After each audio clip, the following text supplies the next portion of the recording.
Hello everyone, welcome to the grow pharma. इस नए video पे बहुत सभी का बहुत बहुत स्वागत है।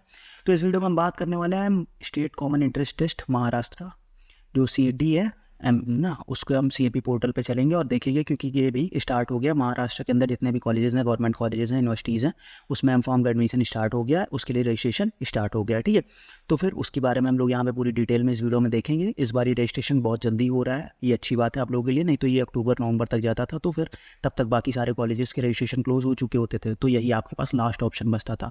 और इसमें नहीं होता तो फिर ये थोड़ा टेंस सिचुएशन हो जाती थी, बट इस बार ये भी सबके साथ ही हो रहा है, तो आप लोगों के पास इसके अलावा भी कई सारे ऑप्शंस अवेलेबल है। तो सबसे पहले हम चलते हैं सीधे वेबसाइट पे, ऑफिशियल साइट पे, फिर देखते हैं वहाँ पे। अब देखो यहाँ पे हम government of Maharashtra state common interest test cell की ऑफिशियल वेबसाइट पे आ चुके हैं। अब देखो यहाँ पे क्या है, यहाँ पे साइड में देखेंगे तो पोस्ट ग्रेजुएट पीजी कोर्सेज में सब एमबीए, एमसीए, आर्किटेक्चर सब कुछ है। यहाँ पे नीचे एम फार्मेसी फॉर्म डी है, तो इस पर जब हम क्लिक करेंगे तो हम आ जाएंगे यहाँ पे एम फार्मेसी की ऑफिशियल वेबसाइट पे। ठीक है, अब देखो यहाँ पे है न्यू कैंडिडेट रजिस्ट्रेशन, लॉगिन, ये सारी चीज़ें हैं, बट उससे पहले हम यहाँ पे देखेंगे तो जो यहाँ नोटिफिकेशन आ रहे हैं, नोटिफिकेशन आप लोग देखिए तो इसमें ये है हमारा फार्मेसी का एम फॉर्म का नोटिफिकेशन, जो यहाँ पे government of Maharashtra state common interest test के क्या जो ऑफिशियल नोटिफिकेशन है, इसको एक बार हम लोग देख लेते हैं। ठीक है, ये जो यहाँ पे ऑफिशियल नोटिफिकेशन अभी हमने डाउनलोड करके रखा है, उसको देखते थोड़ा, इसको जूम इन कर लेते हैं। देखो, government of Maharashtra state common entrance, government of Maharashtra state common entrance test, ये इसकी ऑफिशियल वो है।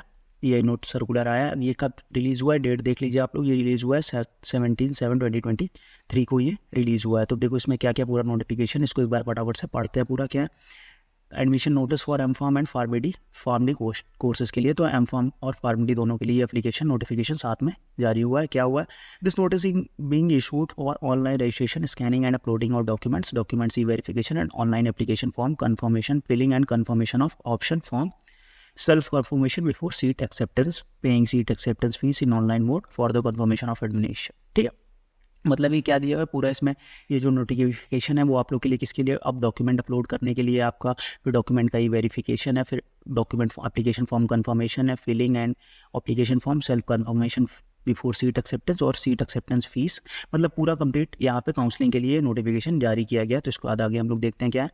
फिर क्या है, for the purpose of document verification the concept of E scrutiny of the documents and physical scrutiny of the document is introduced by the competent authority, the candidate shell choose any mode of the.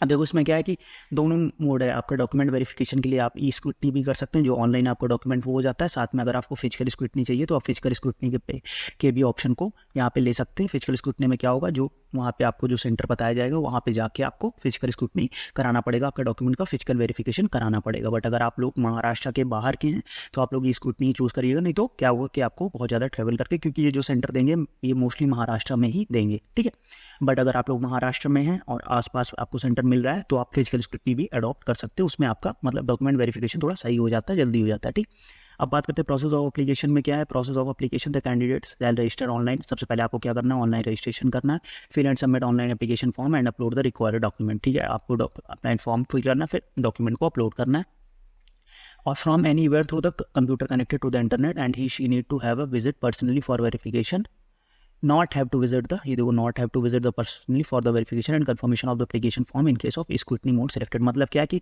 आपको कहीं से भी, आप मतलब अपने phone से, अपने laptop से या साइबर कैफे से कहीं से भी जाके फॉर्म फिल करवा सकते हैं। अगर आपने ई स्क्रूटनी सेलेक्ट कर रखा है तो आपको अपने डॉक्यूमेंट को वेरीफाई करने के लिए कहीं भी जाने की भी ज़रूरत नहीं है। आप जहाँ पे हैं आप अपने फ़ोन से, कंप्यूटर से कर सकते हैं। ठीक है, फिर क्या है कि, और अगर मोड सेलेक्ट है तो is an application form document shall be verified and confirmed by the designated scrutiny centre through online mode. मतलब क्या है, फिर वो आपका ऑनलाइन मोड के थ्रू ही आपका फॉर्म सबमिट हो जाएगा। फिर if candidate selected physical scrutiny, अगर कैंडिडेट ने फिजिकल स्क्रूटनी सेलेक्ट कर रखी है तो he she not need to visit the nearest physical scrutiny centre. जो मैंने अभी आपको बताया कि अगर आप फिजिकल स्क्रूटनी सेलेक्ट करते हैं तो आपको उनके नियरेस्ट सेंटर पर जाके फिजिकल स्क्रूटनी करानी पड़ेगी। ठीक है, अब हम लोग आगे क्या है, eligibility criteria for the various types of candidates for admission. अब क्या क्या एलिजिबिलिटी क्राइटेरिया आप लोगों के लिए, अब देखो इसको दो क्लासेस में कर रखा है, for Maharashtra candidates and all India candidate. मतलब कि अगर आप महाराष्ट्र के लोकल कैंडिडेट हैं या इंडिया के कहीं के भी है तो आप लोग के लिए इधर का क्राइटेरिया है, बट अगर आप ये क्या है, ये आउटसाइड इंडियन के लिए है। ठीक है, आउटसाइड इंडियन के लिए क्राइटेरिया। सबसे पहले क्या क्या चीज़ें हैं, सबसे पहले the candidate should be Indian national, सही बात है, नेशनलिटी आपकी इंडियन होनी चाहिए। फिर passed bachelor degree from any pharmacy council of India से अप्रूव किसी कॉलेज से आपने बैचलर डिग्री पास कर रखी है, और कितने लिए 55% मार्क्स आपके होने चाहिए।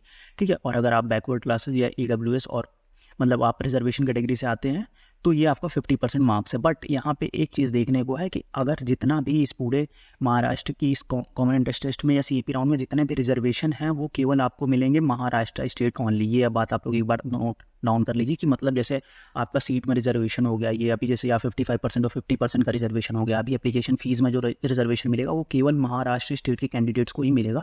अगर आप बाहर किसी स्टेट के कैंडिडेट हैं तो आप जनरल कैटेगरी में कंसिडर किए जाएंगे, आपके लिए कोई रिजर्वेशन वहाँ पे नहीं मिलेगा। ठीक। अब दूसरा क्या, obtain non zero positive scoring GPAT. मतलब क्या है कि आपको जीपैट में स्कोर पॉजिटिव होना चाहिए, वो कोई क्वालिफाइड है नहीं क्वालिफाइड है ये यहाँ पे मैटर नहीं करता है, क्योंकि यहाँ पे नॉन जीपैट भी स्टूडेंट देते हैं तो क्वालिफाइड नॉट क्वालिफाइड यहाँ पे मैटर नहीं करेगा। फिर अगला है for sponsored candidates minimum of 2 year of full time work registration. मतलब अगर कोई कंपनी द्वारा स्पॉन्सर कैंडिडेट्स हैं तो उनके लिए 2 ईयर्स का वर्क एक्सपीरियंस चाहिए। ठीक है, ये बाकी यहाँ पे ये आउटसाइड इंडिया के लिए है कि कोई बी फॉर्म डिग्री 55% कोर्स करना चाहिए, और ये और भी जो नोटिफिकेशन इस एक्ट में है वो। अब बाकी फॉर्म डी के लिए, तो फॉर्म डी के लिए भी वही सेम चीज़ें हैं कि कैंडिडेट शुड भी इंडियन नेशनल होना चाहिए, 5 बैचलर डिग्री, और हमारा बैचलर डिग्री पास होना चाहिए 55% मार्क्स से। सेम वही सारी चीज़ें वही सेम है जो उसमें है वो यही इसमें भी है, कोई नई चीज़ नहीं है। 55% मार्क्स और 50% रिजर्वेशन वही सेम चीज़ें, कुछ नया नहीं है। अब बात करते हैं हमारा जो अगला है कि online registration for the application. अब रजिस्ट्रेशन कैसे हुआ, candidates who have appeared in GPAT 2020 GPAT and have non zero positive score valid card 2023 as mentioned on the score card. मतलब क्या है कि आपका वैलिड स्कोर कार्ड होना चाहिए, जैसे 3 ईयर की वैलिडिटी है तो आप उसको यूज़ कर सकते हैं, जैसा मतलब स्कोर कार्ड में वैलिडिटी है, जो भी नहीं कि आपका इसी साल का हो। ठीक। अब बात करते हैं candidates should apply online on, इस वेबसाइट पे जाके आप ऑनलाइन अप्लीकेशन कर सकते हैं। ठीक है, एज पर शेड्यूल के हिसाब से। उसके बाद कैंडिडेट को फीस पेमेंट करनी है, आप credit card, debit card, net banking, UPI किसी से फीस पे कर सकते हो, और जो फीस होगी वो आपकी फैम फीस नॉन रिफंडेबल होगी, ये तो कॉमन सी बात है। अब बात करते हैं कि जनरल कैटेगरी के कैंडिडेट्स के लिए from Maharashtra, outside Maharashtra candidates and children Indian worker gulf country, मतलब सबके लिए मतलब ये हो कि जनरल कैटेगरी कैंडिडेट्स के लिए जो फीस है वो है हमारा 1000 रुपीज़। रिजर्व कैंडिडेट जैसे SC ST हो गया हमारा, ना EWS OBC, ये सब के लिए 800 फीस है। बट यहाँ पे वही फिर से चीज़ है कि जो रिजर्वेशन है वो महाराष्ट्र स्टेट ओनली। मतलब अगर आप EWS के हैं बट आप महाराष्ट्र के बाहर के हैं तो आपको 1000 फीस ही पेमेंट करनी पड़ेगी। बट अगर आप महाराष्ट्र के हैं और महाराष्ट्र के हैं तो फिर आपके लिए रिजर्वेशन की फ़ीस आपको वहाँ मिलेगी। और बाहर के NRI कैंडिडेट्स के लिए फ़ीस क्या है, 1000 रुपये, क्योंकि इनसे महंगे बाहर के लोगों के लिए हमेशा चीज़ें महंगी होती है ना, हमारे लिए भी बाहर की चीज़ें महंगी, इनके लिए भी बाहर की चीज़ें महंगी। ठीक। फिर क्या है the activities of schedule date of Maharashtra state all India, इसके लिए क्या क्या कैंडिडेट्स के लिए स्टेट्स क्या, सबसे पहले online registration of application and uploading documents by the candidates for admission on website. तो ऑनलाइन रजिस्ट्रेशन की फर्स्ट डेट 17 जुलाई से स्टार्ट है और ये आपकी 26 जुलाई तक है, शाम 5 बजे तक। फिर ये फीस पेमेंट, और उसके लिए फिर हमारा क्या है, document verification and confirmation of the application form by admission online mode. तो डॉक्यूमेंट वेरिफिकेशन भी आपका 17 से स्टार्ट हो जाएगा और ये आपको 27 तारीख तक रहेगा, एक दिन आपको एक्स्ट्रा मिल रहा है इसके लिए। ठीक।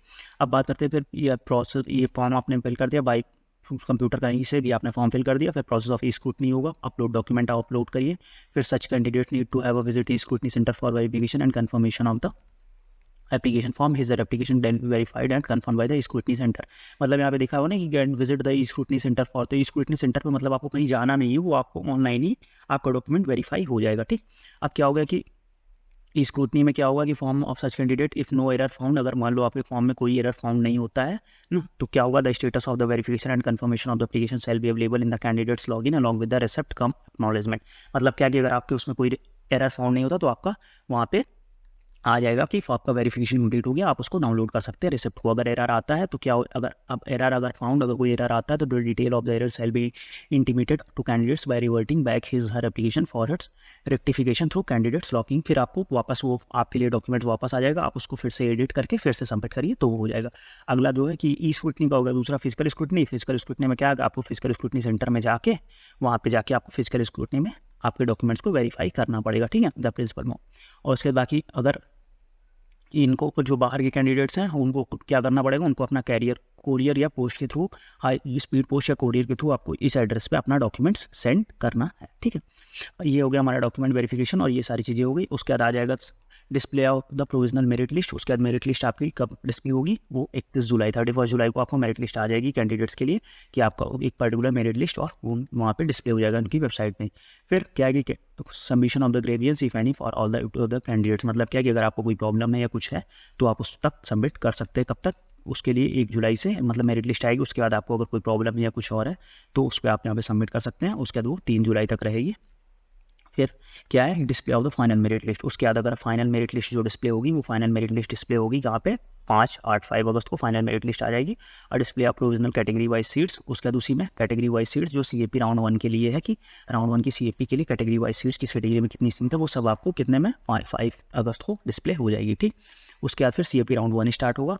तो ये इतनी वीडियो इस वीडियो को हम यहीं पे एंड करते हैं कि मतलब आप फॉर्म फिल कर लीजिए, रजिस्ट्रेशन कर लीजिए, सब कुछ डॉक्यूमेंट वेरीफाई कर लीजिए। उसके बाद CAP राउंड 1 स्टार्ट होगा, उससे पहले हम राउंड 1 की बात करेंगे, फिर राउंड 2 की, ऐसी पूरी कंप्लीट डिटेल वीडियो इस चैनल पे आती रहेंगी। तो फटाफट से चैनल को सब्सक्राइब कर लो, बेल नोटिफिकेशन ऑन कर लो, और वीडियो कैसा लगा लाइक करो, कमेंट करो। और अगर आपको कोई भी डाउट होता है तो आप हमसे कमेंट करके पूछ सकते हैं, या आप हमसे इंस्टाग्राम पे कांटेक्ट कर लीजिए, ग्रो ऑफ फार्मा के नाम से हमारा इंस्टाग्राम पेज है, मैं लिंक डाल दूंगा। और कमेंट सेक्शन में भी आप अपने डाउट्स पूछ सकते हैं। और अगर और भी कोई फर्दर किसी भी टॉपिक पे वीडियो या किसी और यूनिवर्सिटी पे वीडियो चाहिए तो मुझे कमेंट में बताइए, मैं फटाफट से लेके आऊँगा। ठीक है, तो फिर मिलते हैं नेक्स्ट वीडियो में, तब तक के लिए बाय बाय, स्टे ट्यून्ड।